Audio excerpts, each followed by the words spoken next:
Welcome guys, I am Ramanujam Narayan and I promise all of you to continuously add value every day in your life. And when I say this, I actually mean it because this is not a marketing video, this is not a sales video, this is going to be only a knowledge video and I'm going to completely focus on practical orientation and not on academic orientation. So today's topic, I got this topic by reading the Economic Times of today where I read something interesting about ESOPs. That the way in which the stock prices are going up and getting jacked up. For listed companies, you have an active market, but for unlisted companies, you don't have an active market. So you have to basically focus on valuations. ESOP or a share-based payment plays an important role in the life of every company. Because when a company cannot afford to give a fixed salary to people, they offer stock option plans to people. Stock option plan is a key remuneration from an employee perspective also, because employees think that if they will be a owner of that entity or they will become a residual owner of that particular enterprise and they will be a part of the larger valuation game what the company is focusing upon, right? And that is the objective of taking an ESOP.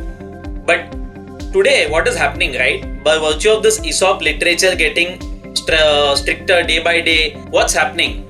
Whatever ESOPs or whatever remuneration you're getting as a part of your salary, everything needs to be reported as per Companies Act. When I say this, Section 197 of Companies Act talks about limits on managerial remuneration, which is 11% of net profits. Now, when I add this perquisite value of ESOPs and when I talk about the total remuneration, it is anyways going to exceed the threshold what is given in Companies Act as per Section 197. What do I do?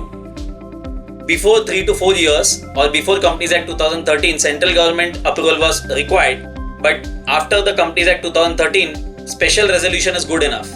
But how can I go to the shareholders? How can I take special resolution every now and then? That is one part of the problem. The second part of the problem is ESOP implementation, right? Because there are 3 to 4 aspects which you need to take care as a part of ESOP implementation in any company. One is from a Companies Act compliance perspective. One is from a valuation perspective. At what price you are offering the stocks to people. In US it might be different, in India it might be different. The tax treatment of this particular ESOPs when they exercise. In India the tax treatment is different, in US the tax treatment is different. In US probably to the extent of the perquisite tax, please pay attention guys, to the extent of the perquisite tax what an employee pays in US, he has to file Form W2. The company gets a corresponding tax deduction based on the W2 forms what the employee files. So effectively there is no double taxation in US. But in India, whatever perquisite tax has to be paid as paid by employees, and the ESOP cost what you basically recognize in the books of accounts as per Ind AS 102 or as per IFRS 2, that has to be disallowed in tax because it is a continuous litigative issue and it becomes a permanent difference from a deferred tax perspective. So effectively what does it mean? ESOP from a company perspective, there is no tax deduction. From an employee perspective, they have to pay tax on the perquisite value.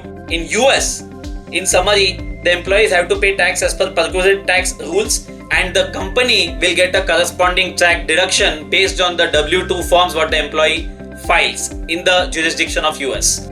So this is the limited knowledge what I wanted to share as far as ESOP is concerned. Thanks a lot guys. I'll be continuing to do this every week.